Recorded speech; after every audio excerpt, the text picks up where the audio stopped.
So, hinayaan ko na muna hindi ako nag-post, nag-vlog dahil sa gusto kong may post ni DIY KKB, informative, ni Oliver, yung usapan namin, 4 na oras ay naputon, sayang naman kung hindi niya may post yun. So, ine-edit pa niya, baka may mga hindi tamang sinabi.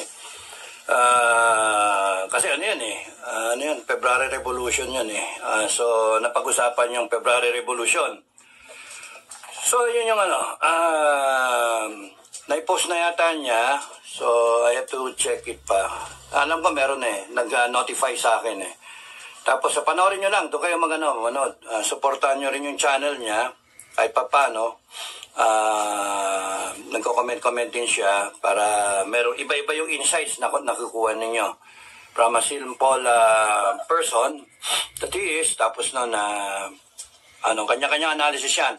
Kaya kung titignan ninyo ngayon sa SOCMED, ang daming vlogger, iba-iba yung analysis. So hi guys, magandang gabi po sa inyo lahat. Magandang araw, magandang hapon sa iba't ibang dako ng ating mundo. Dito sa Pilipinas, magandang gabi po sa inyo lahat. Ito pong muli ang inyong lingkod, si DIY KKB Informative. At ang ating matutunghayan po ngayon ay si retired Captain Baron Clemente Enrique Jr. ng Philippine Military Academy Batch 83.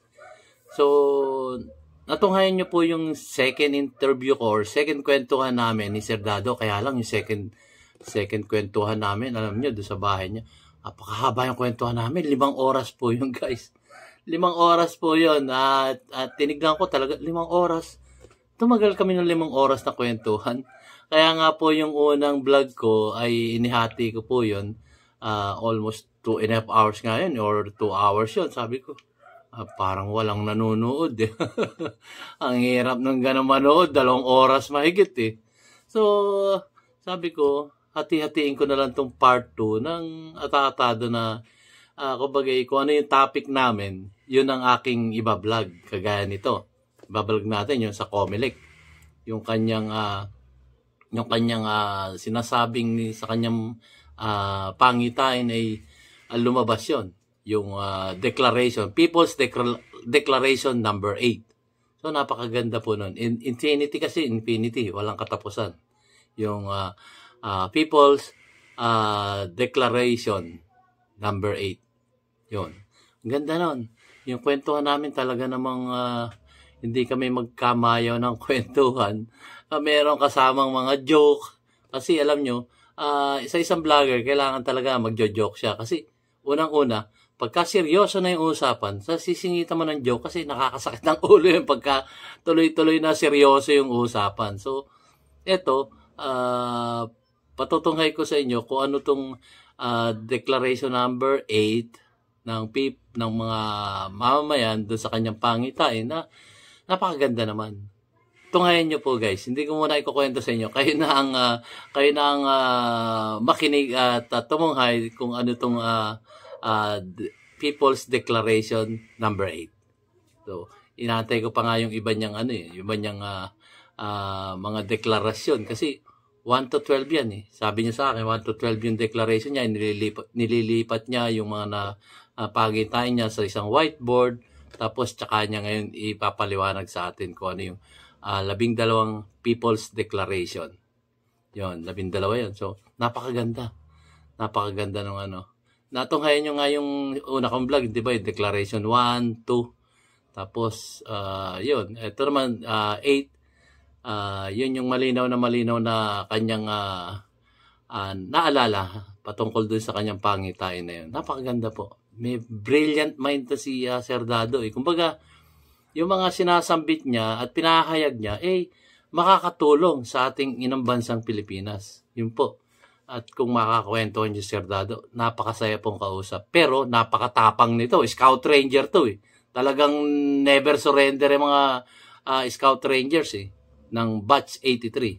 At naano ko rin yung Batch 83. sila pala yung napakahabang panahon bago graduate.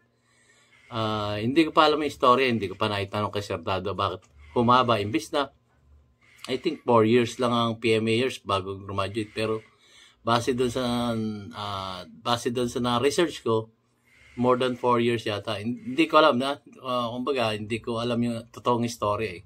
So, hopefully, pag nakakwentuhan ko ulit, tatanong ko yun. Isa-isa tatanong ko. At siya ay naging baron ng kanilang klase, batch 1983 ng Philippine Military Academy. First captain nga siya, baron. Siya yung sigaw na sigaw, alap sa kaliwa, hawak niya yung buong klase nun. So, di ba? At talaga namang napakatalino nito at makabayan itong ating iniidolong si Sir Dado ng Pinoy Survivor. Si retired Captain Baron Clemente Enrique Jr. May junior pa. Junior pala siya. Para pala siya si yung ating presidente may junior. Junior, ganun. Yun nga.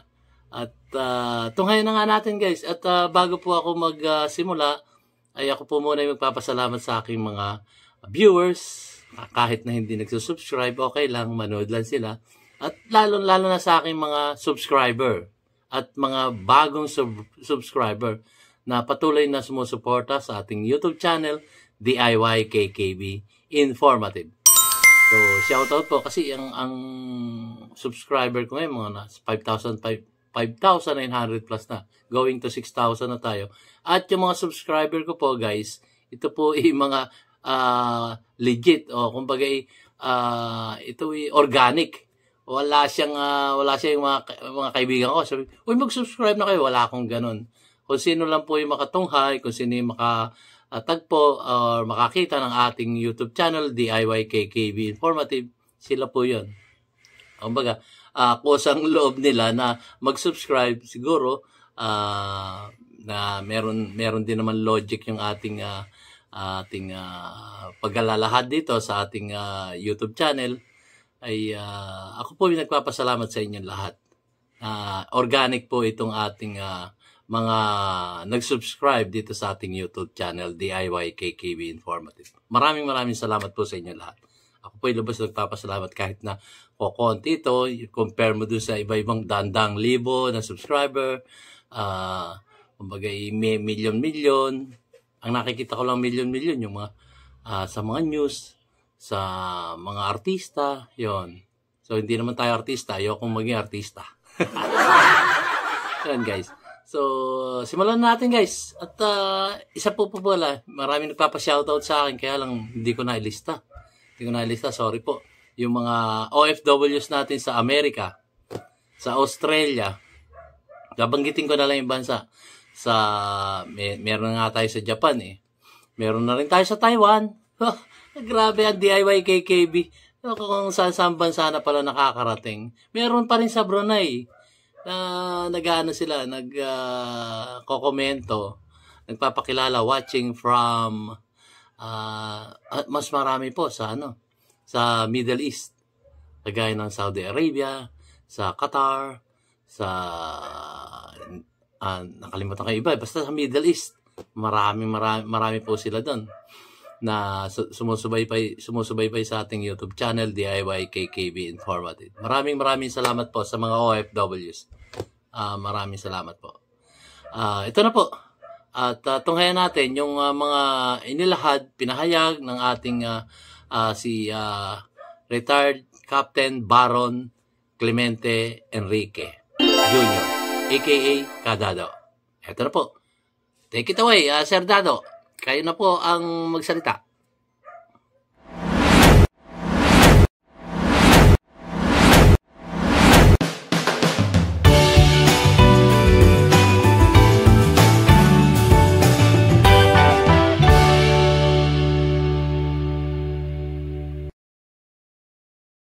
Isipin ko, COMELEC, no politicians, walang tatakbo na politician, nagkagastos ka, it will be against law. Walang tatakbo. Takbo kang presidente, sabihin mo. Sabihin mo. And then, iipunin lang ng COMELEC yun at siya ang gagastos sa posisyon mo. Siya mag-a-announce. Senator, congressman, mayor, bahala ang Comelec. Sakit ang ulo ng Comelec yun. Pero pag hindi nyo sinod, ganun kayo. Hindi, ang punto, pag ikaw tumakbo ka na senator, gumastos ka ng 400 million, putragis, 100 million. Babawiin eh. Saan ko kukunin? Babawiin eh. Babawiin talaga. Kaya nga yung resolution 10 eh. Babawiin talaga. Pero kung kunyari, tumakbo ka na senator, kahit sino, pero Wala punan. wala kang bawal maggastos ka. Bawal. Kaya Gobyerno na gagastos. gobyernong gagastos. Equal footing. Oo, tama. So, parehong kayong may ads, pareho kayong may debate, basta bahala yung Comelec mag-schedule nun. Tapos kami rin magbibigay ng ads nyo. Pati yung social media mo, i-regulate yung lahat na yun. Walang lamangan, bale. Yun yung state policy. Walang lalamang na isa kasi mayamang ka kumpara doon sa isa na mas mahirap. Kasi ang state policy is walang dapat gagastos ng pera kung ikaw gusto mong mag-serve ka sa gobyerno kasi it is understood by the state, babawiin mo rin yun sa mga taong bayan. And related to so number 8 na declaration na ibabalik ng state yung pera sa iyo na tax, di ba? So, kung baka hindi ka magnanakaw dapat kasi wala kang ginastos eh. No? Nanalo ka by kung anong qualification mo tsaka merit mo. Comelec ang sakit ng ulo na nagkumpanya sa inyo tsaka kinover yung debate ninyo lahat. Presidente, senator, governor down the line, kung regional na nangyari, etc. etc. So yun, natatanda ko. Congress, sinara, tsaka Senate, sinara. Tapos nun, nire-organize. Tinrim down. Yung Congress, lumalabas, one per province. So 87. Kung 87 yung provinces, one per province. Ibig sa 300 plus ngayon. Wala na yung yung party list. Wala yan. Abolish yung Congress talaga. Doon sa panaginip ko. Nabolish yung Congress tsaka yung Senate. Talagang one stroke pa. Tapos, ayaw nyo ayusin yung namin. Yung complaint namin, resolution 10. O, sana namin kayo. Tapos, wala na problema. O ngayon, sinong yung gagawa ng batas? Kung sino yung inupo ng Estado. Yun ang gagawa ng batas. By executive order or letter of instructions, parang panahon nila Marcos noon na Pero merong ginawa yung people's revolution na 12 ang tanda ko 12 na declaration. Parang order ba? Presidential decree, parang people's declaration, parang gano'n. Number 1 nga is yung nag-declare ng mabing panaginip yun, Hanip eh. Maganda yung panaginip. Kaya i-share ko, buti nga, napagkukwentuhan kasi nga, I'm trying to recall nga everything and then put it in one blog as part of my, doon sa kabila ko na pero mahaba yan, sandado. Hatiin ko. Pwede mo nga hatiin yun, ano ba? Naka-isang oras na. Kasi mahaba yan, tingin ko mahaba yung magiging, yung pwede nga, siguro, pwede kong gawin, sabihin ko agad, 1 to 12. Mahirap kasi yung pagkapaisin yung explanation, di maintindihan. Hindi, ang gagawin mo, 1 to 12 overview, and then yung explanation, 1, 2, 3, gano'n. 4, 5, 6. Maganda explanation doon yung 8, may numero. Pero, hindi ko naman, bakit di ko problema yung mag-explain ng sinachet ko lang nga yung panaginip ko. Hindi yung let the mathematicians do it. Ang sa akin, nag-try ako mag-compute eh. Kasi kung isusoli ko sa iyo 1 million or 2 million, kung 10 million kayo at age 40, that's about 20 trillion. Tama ba yun? It should be benefiting by it's 20 trillion. Susoli ko. So, ibig sabihin, but in 20 years from now, from the date of start nung policy na yon, na kailangan at 20 years, meron akong babayad sa'yo. More than that. Kasi isusunod pa. But if I get things going, may mining, may export, we're producing the number one producer ng whatever, di ba? 20 products, for example. Wala. Banana. Number 1 tayo sa banana. Number 3 tayo ng banana. Sa coconut. Coconut. Pwede yun. Tapos, hindi naman po pwede mining. Maraming pwede natin produce. Marami. So, it's just a matter of... Pineapple. Ang dami rin yan.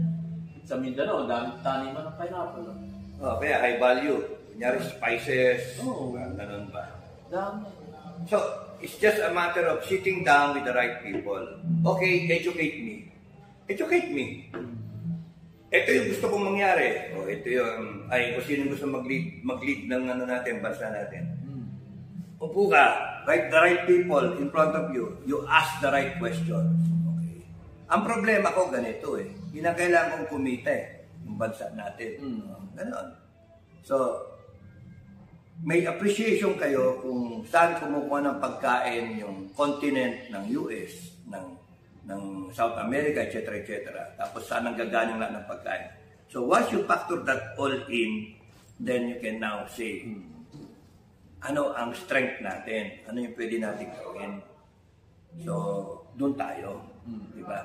So far, ang ginagawa natin, nag-export tayo ng tao, OFW. Which is one reason, thank you sa mga OFW natin, ng mga mga hero natin. Hindi babagsak ang Pilipinas, sa totoo lang. Dahil sa OFW natin. Yan ang bumubuhay sa atin.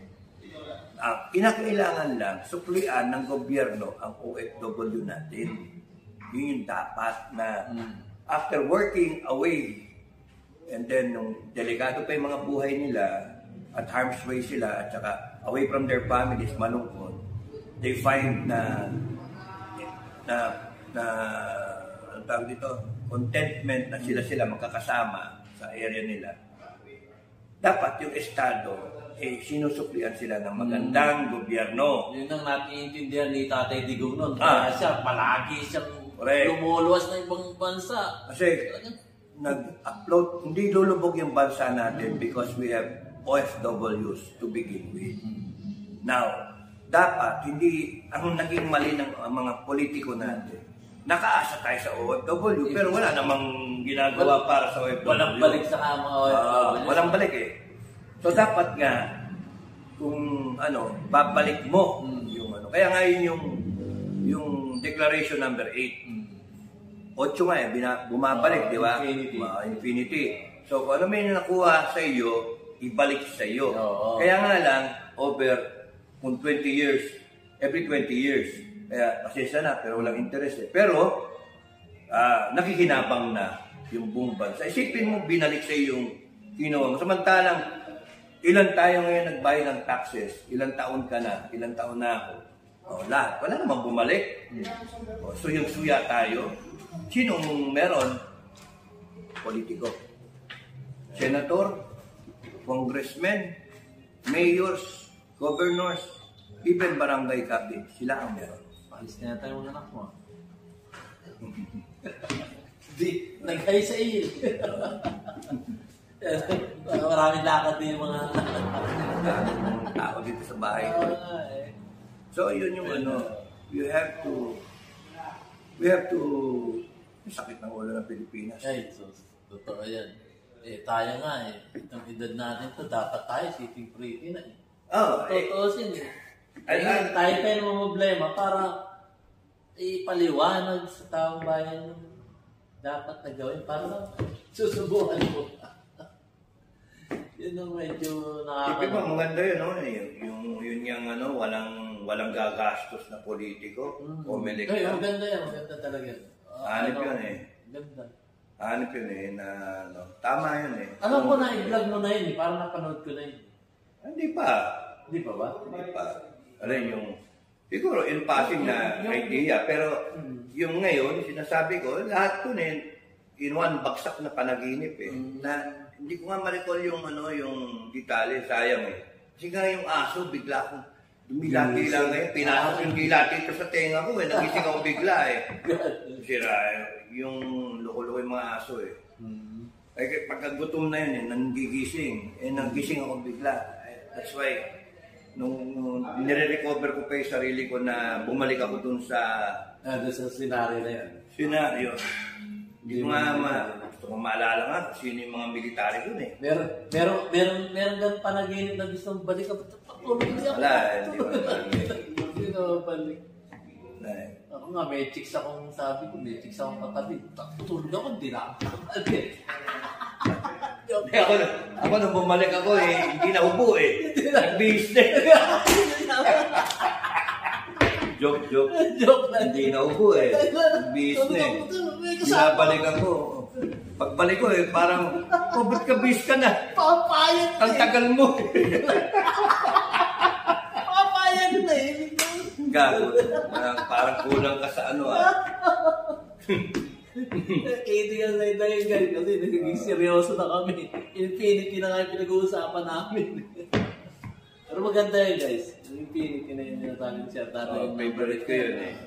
Kaya declaration number 8. So hopefully malaginip pa si Sir Dado sa... Yung ano, yung 10 nga. Parang panapat sa ano yun eh. Resolution 10. Number 10 Oo, resolution 10. Parang...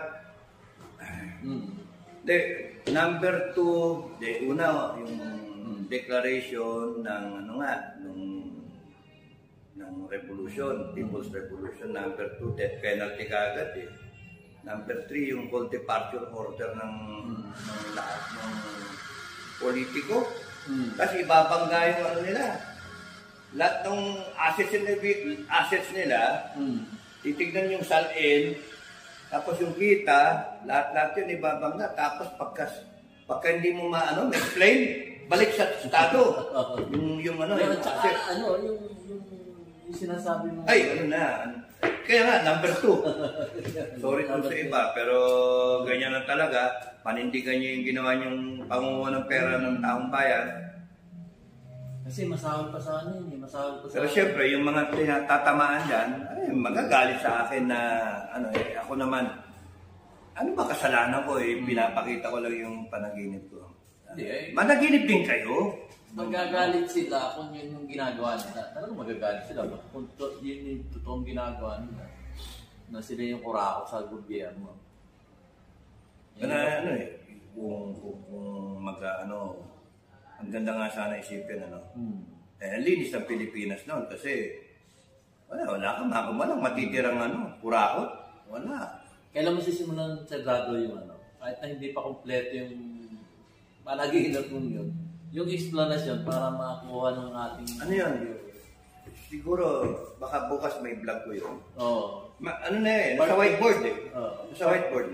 Part mo na, para maintindihan nyo. Kaya nga siya pagka tinamad nga ako di yung sa iyo na ito na lang, itong sorry na lang eh. Hindi pa, kulang pa yung ating mas maganda yung naroon ka sa whiteboard para step by step Ano nga eh, iniisip ko nga eh. Buti nga eh, yung malinaw yung 1, 2, 8, 10. Comelec, malinaw yun. Basta sinodi ko lang sa whiteboard yung mga yung anong tawag doon, yung mga topic, stent ba? Mahirap sana managinip ulit. To be continued yung pagdating mo sa Infinity. Dapat na, yan ang ginagawa ng mga general. Yeah. Mga retired nating general, mga PMAYR. Tinuro naman sa atin yung thinking ahead. Why don't you think ahead na in the event na magkaloko-loko tayo, alam niyo yung gagawin. Siguro naman nag-uusap yung mga yan. Oo, meron yan. Nag-uusapan nila. Na kung ano yung scenario 1, 2, 3, gano'n. Pero, yun nga yung solusyon. Hindi yung panay forma, hindi yung panay highfalutin kasi you go down to the details kung ano yung sistema nating mali. Alam naman natin kung ano yung mali. O paano? Kagaya nun, yung Comelec. Hahayaan nyo ba na yung Comelec natin nagiging instrument pa ng... Ngayon, ginagago tayo eh. Kukolektahin nila yung pirma. Wala, hindi magsasaksi. PI? Tingin ko lang, hindi. Excuse me. Hindi magsasaksi. Tingin ko lang, kasi talagang maharang na siya. Sabihin na natin, kung ano man ang iniisip ni Senator Ivy. Alam naman natin kung ba, naharang na talaga niya yung ano. Wala kung ano kay... Yung misis ko, ano daw kaya, okay daw si Amy sa kanya. Ako sinasabi ko, sa'yo okay, sa akin hindi. Kasi look, why would you say na siya daw, di ba siya yung nag-convince na kay Digong na wag ilabas yung listahan, narco-list. Siya daw, di ba? Tapos siya nag-convince na si BP Sara tumakbo in tandem with BBM. Tapos ngayon, look at the mess, di ba? Hindi naman siya. Kung magsalita naman siya, panay hapyaw-hapyaw, hindi, walang definite na, walang linaw. Ano ka ba? Kampi ka ba sa taong bayan o kampi ka sa kapatid mo? Ganun lang kasimple yun eh. Ganun lang kasimple. At isa pa yung Hindi pwede yung gumaganong-ganong ka, hindi mo malaman. Hindi makita ng tao kung nasaan ka eh. Yeah. Sa akin simple lang. Ang problema, ang tao will end up voting her. Kasi tao eh. Ang daling mabola eh. And then, you might see, kung matuloy 2025 election, you will see Senator Amy. Kung matuloy 2028, you might see BP Amy. Pero pwede rin BP Tulfo. Makakalimutan ng tao si Tulfo na naman, sa nakikita ko kasi galit kay Senator Amy, naglalabasan, habang tumatagal, lumalabas yung maling ginagawa nila. Kagaya nung, bakit siya nga naman pipiro ng electronic signature? Isa pala, isa doon sa umayon, doon sa tinatawag na budget, yung mga insertion na yan. Siyempre, pinatunayan ngayon yung isang congressista. Pinirmahan mo rin ito eh. Anong kami lang? Mga kababayan, ang sa akin lang napakasimple. In the absence of data or information or actual na knowledge dun sa nangyayari, no? Hindi natin alam yung what's transpiring between Amy and Digong o kaya Sara, di ba? Hindi natin alam. Hindi natin alam yung Amy and kapatid niya, BBM, or Amy, yung kapwa senators niya or congressman, etc. Sa akin, in the absence of all that, what was said, simple lang sa akin. Member sila ng Senate ngayon, Resolution 10. Lahat sila, may problema. Lahat sila. Senators at saka congressmen, lahat sila may problema. Simple lang ang standard ko. Hindi nyo kinwestiyon ang Senate Resolution number 10. number 10. Joint Resolution number 10. May problema kayo sa taong bayan. So, malungkot. Okay guys, natunghayan nyo na. Napakaganda yung kanyang mga pangitain na yun. Nagpakita sa kanyang pangitain. At talaga namang pwede mangyari, di ba guys? Pwede namang mangyari yung wala nang gagastusin pa yung mga kakandidato. Kasi alam nyo guys, eto yun eh. Gagastos ka sa eleksyon. Halimbawa na lang sabihin natin saan barangay captain na lang. Ang ginagastos ng barangay captain, alam nyo kung magkano. Maabot din na milyon yan. Milyon yung kanilang ginagastos. Kung makikita naman yung mga barangay captain, may hirap din yan. Wala ka namang, kumbaga, walang ari-arian na may pagmamalaking sila tunay na mayaman. Siyempre, mga galing din yung mga kapitan na yan sa root grass. Hindi naman sila napakayaman. Pero, pag gumastos ng ganon, isipin natin, halimbawa, sabi natin gumastos sila ng 1 milyon, sila pangkaraniwang mamamayan din dito sa ating inang bansang Pilipinas na gumastos ng 1 milyon para maging kapitan. Excuse me ba? Mangyayari nun, siya, hero. Siyempre, yung kanila sweldo, hindi pa sasapat yun sa termino nila na 3 taon bilang isang kapitan. Magkakaroon ka ba ng 1 milyon na sweldo mo? O sabihin na natin umabot na 1 milyon yung sa sweldo mo, yung nagastos mo, paano na? So doon, pinatutukoy ni Sir Dado na nagkakaroon talaga ng korupsyon doon sa mga ganong bagay. Lalo na pagka ikay kumandidatong kongresista, milyon-milyon talagang gastos dyan. At lalo na sa senador, national yan eh. At ang vice presidente at ang presidente, malaki mga nagiging gastos niyan. So, yung iba, mayroong mga hindi umano, donations, para sa kanilang kandidatura. O sige, sabihin na natin, halimbawa isa senador, merong mga donation mga kaibigan nila. Okay, sige. Pero ano mangyayari? Siyempre, nag-donate ka, alam na kung anong pwedeng mangyari pagka nag-donate. Magdo-donate ba yun kung wala silang mapapakinabangan? Ano yun? Hero sila na, gusto ko lang naman namin maging senador para matulungan mo ang bawat isang mamayang Pilipino dito sa ating inang bansang Pilipinas. Di ba? Ikaw man, mag-donate ka halimbawa, sabi mo, magdo-donate ako sa iyo ng 10 milyon. O saan mababawiin yun? Ano ka, namigay ng candy sa ibang bata? Hindi naman candy yun. 10 milyon, halimbawa, let's say for example, 10 milyon nag-donate. Paano?